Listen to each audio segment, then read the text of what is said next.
வணக்கம் மக்களே, welcome back to ஆக்டூன்ஸ் entertainment. இன்னைக்கு ஒரு புது கதையை தான் பார்க்க போகிறோம். அதுக்கு முன்னாடி ஒரு சின்ன விஷயம். மிஸ்டர் வைப்பர் இந்த சீரீஸ் ரொம்ப டிலே ஆகிட்டு இருக்குது, எனக்கே புரியுது. அதுக்கு காரணம் வேறு ஒன்றும் இல்லை, அதோட ஆர்ட் ஒர்க் கொஞ்சம் டீட்டெயில் அதிகமாக இருக்கிறதுனால டைம் முழுக்க அதுக்கே போயிடுது. ஸோ ஆர்ட் ஒர்க் முடித்து, அனிமேஷன் முடித்து, சவுண்ட் ஒர்க்லாம் பண்ணிவிட்டு அதுக்கப்புறம் அப்லோடு பண்ணுறேன். அதுக்கு அடுத்த எபிசோடு பண்ணும்போது ஒரு பெரிய கேப் விழுந்துருது. இந்த மாதிரி கேப் விழுகாமல் இருக்கிறதுக்கு நான் ஒரு பிளான் பண்ணியிருக்கேன். ஆக்சுவலாக இந்த பிளான் வந்து நம்ம சப்ஸ்கிரைபரில் ஒருத்தர் சொன்னது தான். என்ன அப்படின்னா, மிஸ்டர் வைப்பரில் இன்னும் எத்தனை எபிசோட்ஸ் இருக்குதோ ஃபைனல் எபிசோடு வரைக்கும் எல்லாத்தையுமே ப்ரொடக்ஷன் ஒர்க்கில் நான் முடிச்சிடுறேன். முடிச்சதுக்கப்புறமா ஒன் பை ஒன்னாக கன்சிஸ்டன்சியாக அப்லோடு பண்ணேன் அப்படின்னாக்கா பெரிய கேப் இருக்காது, ஃபாலோ பண்ணுறதுக்கும் ஈஸியாக இருக்கும். அது வரைக்கும் நம்ம வழக்கமாக பண்ணுற சின்ன சின்ன கதைகள் ஆக்டூன்ஸ் என்டர்டெயின்மெண்ட்டில் வந்துக்கிட்டே தான் இருக்கும். இது வரைக்கும் சப்போர்ட் பண்ண எல்லாருக்குமே ரொம்ப ரொம்ப ரொம்ப நன்றி. கதைக்குள்ளே போகலாம்.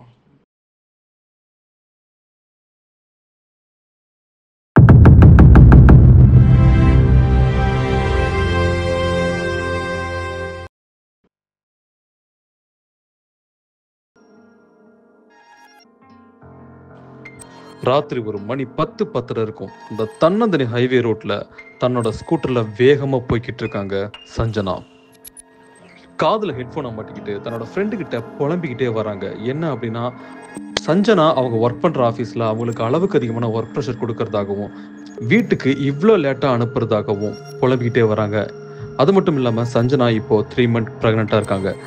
இது தெரிஞ்சும் ஆஃபீஸில் இந்த மாதிரி பண்ணிட்டு இருக்காங்கிறத நினச்சி ரொம்பவே வருத்தப்பட்டு பேசிக்கிட்டே வந்துட்டு இருக்காங்க சஞ்சனா. இப்படி வந்துட்டு இருந்த சஞ்சனா சடனாக ஒரு இடத்துல வண்டி நிறுத்துறாங்க. மிரண்டு போய் பார்க்குறாங்க.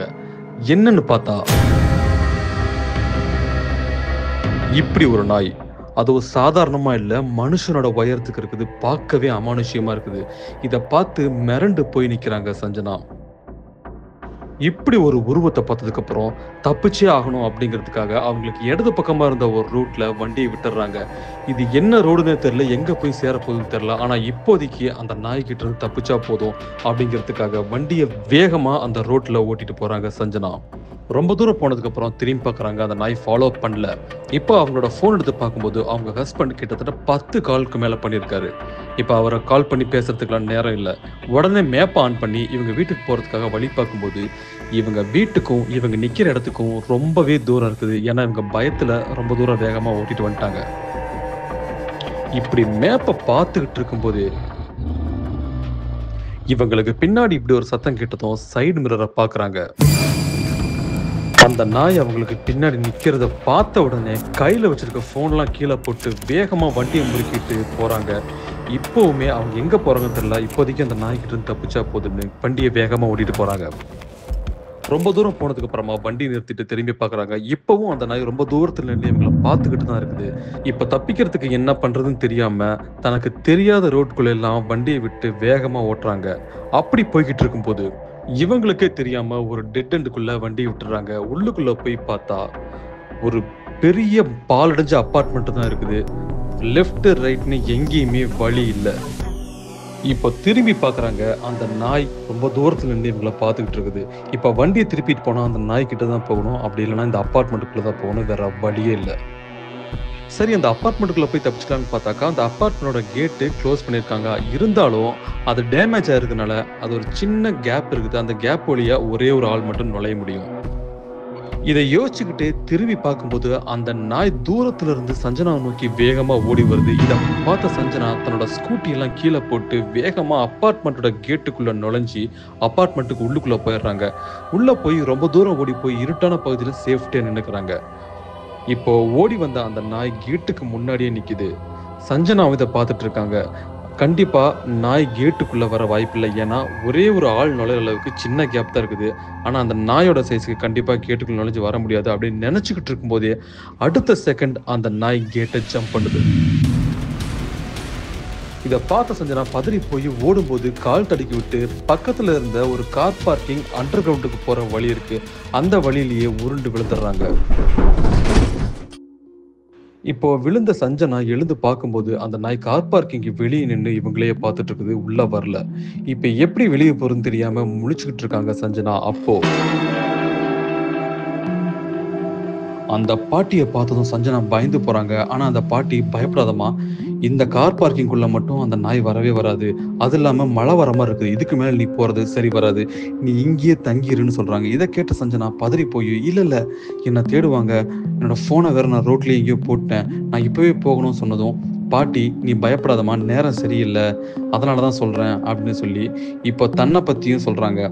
நான் இந்த அப்பார்ட்மெண்ட்டை பார்த்துக்கிறதுக்காக ரொம்ப வருஷமா இந்த கார் பார்க்கிங் ரூம்ல தான் தங்கி இருக்கிறேன், நீ தைரியமா என்னை நம்பி வரலாம் அப்படின்னு சொன்னதும் சஞ்சனாவும் நிலைமையை புரிஞ்சுக்கிட்டு அந்த பாட்டி கூடயே போறாங்க. கார் பார்க்கிங்ல செக்யூரிட்டிஸ்லாம் தங்குறதுக்காக ஒரு ரூம் இருக்கும் இல்லையா, அந்த ரூம்ல தான் இந்த பாட்டி தங்கியிருக்காங்க. உள்ள வந்ததும் அந்த பாட்டி அவங்களுக்கு குளிருக்கு இதமா டீ போட்டு கொடுக்குறாங்க. அப்புறம் பாட்டியும் பக்கத்துல உட்காடுறாங்க. இப்ப சஞ்சனா பாட்டி கிட்ட, ஆமா இந்த அப்பார்ட்மெண்ட்ல யாருமே இல்லையே, என்னாச்சு அப்படின்னு கேக்குறாங்க. அதுக்கு அந்த பாட்டி பொறுமையா சஞ்சனா கிட்ட வந்து, நான் சொல்றத யார்கிட்டையும் சொல்லாத சரியா, நீ வெளியே பார்த்தியே ஒரு நாய், அது வெறும் நாய் கிடையாது, மனுஷனை திங்கிற நரக தேவதை. அது நினைச்ச உருவத்துக்கு எப்படி வேணா மாறும். அதுதான் இந்த கட்டடத்துல தங்கியிருந்து எல்லாரையும் தின்றுச்சு. நான் மட்டும்தான் உயிரோடு இருக்கேன்னு சொல்றாங்க. இதை கேட்ட சஞ்சனா, இப்படி ஒரு கொடூரத்துக்கிட்டு இருந்தா நம்ம தப்பிச்சோன்னு நினைச்சு பதறி போறாங்க. பாட்டி பேசுறதை கேட்டுக்கிட்டே சஞ்சனா அப்படியே கொஞ்சம் கொஞ்சமா தூங்கிடுறாங்க.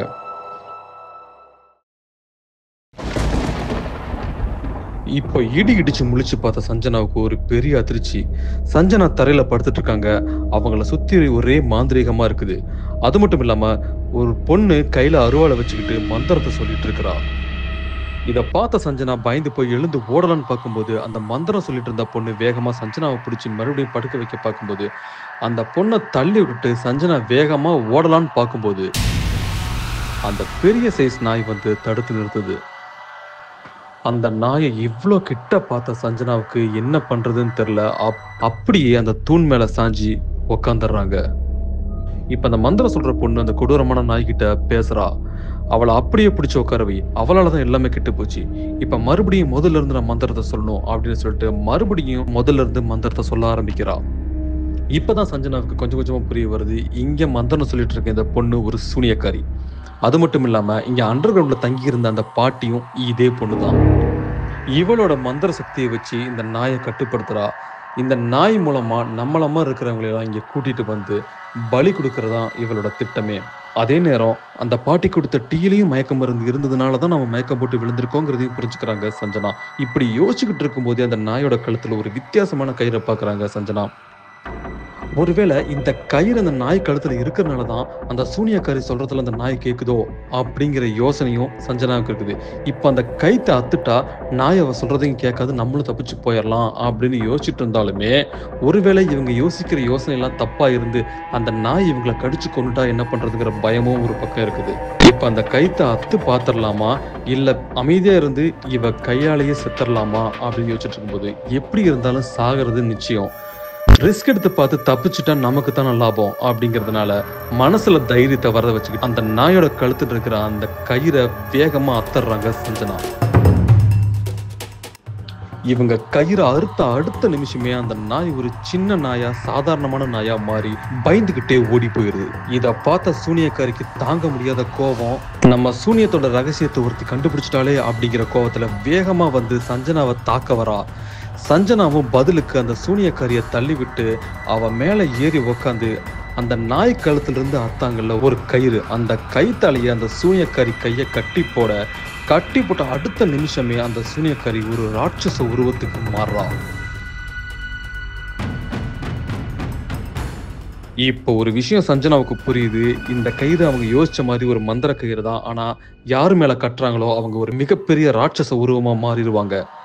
அது மட்டும் இல்லாம யார் கட்டினாங்களோ அவங்க பேச்சுதான் அந்த உருவம் கேட்கும் அப்படிங்கிறதையும் புரிஞ்சுக்கிட்டாங்க. இப்படி யோசிச்சுட்டு இருக்கும் போதே அந்த ராட்சச உருவத்தில் இருக்கிற சூனியக்காரி கொஞ்சம் கொஞ்சமா நகர்ந்து சஞ்சனா கிட்ட வரா. இதை பார்த்த சஞ்சனா, நகராத அங்கே இரு, பின்னாடி போ அப்படின்னு சொல்லி அதட்டுனதும் அந்த சூனியக்காரி கொஞ்சம் கொஞ்சமா நகர்ந்து மறுபடியும் பின்னாடியே போயிடுறா. ஆக கட்டுனது சஞ்சனா தான் அப்படிங்கிறதுனால சஞ்சனா பேச்சதான் அந்த ராட்சச உருவத்தில் இருக்கிற சூனியக்காரியும் கேட்பா. இப்ப சஞ்சனாவுக்கு ஒரு விஷயம் தோணுது. என்னன்னா இந்த சூனியக்காரியை அப்படியே விட்டோம் அப்படின்னா கண்டிப்பா இந்த கட்டுல இருந்து வெளியே வந்துருவா. வெளியே வந்து மறுபடியும் இதே மாதிரி ஜனங்களை பலி கொடுக்க ஆரம்பிச்சிருவா. அதனால சஞ்சனா சொல்றதுதானே இப்ப சூனியக்காரி கேட்பா. இதை சாதகமா பயன்படுத்திக்கிட்ட சஞ்சனா ஒரு வார்த்தை சொல்றாங்க, ஒன்ன நீயே அழிச்சுக்கோ அப்படின்னு சொன்ன அடுத்த நிமிஷம் அந்த சூனியக்காரியோட உருவம் ரத்த நிறத்துக்கு மாறுது. சுத்தி இருந்த அந்த இடமெல்லாம் கொதிக்க ஆரம்பிக்குது. கொஞ்ச நேரத்துல இந்த உருவம் வெடிக்க போகுதுன்னு புரிஞ்சுக்கிட்ட சஞ்சனா அங்கிருந்து வேகமா கார் பார்க்கிங் வழியா வெளியே ஓடி வராங்க.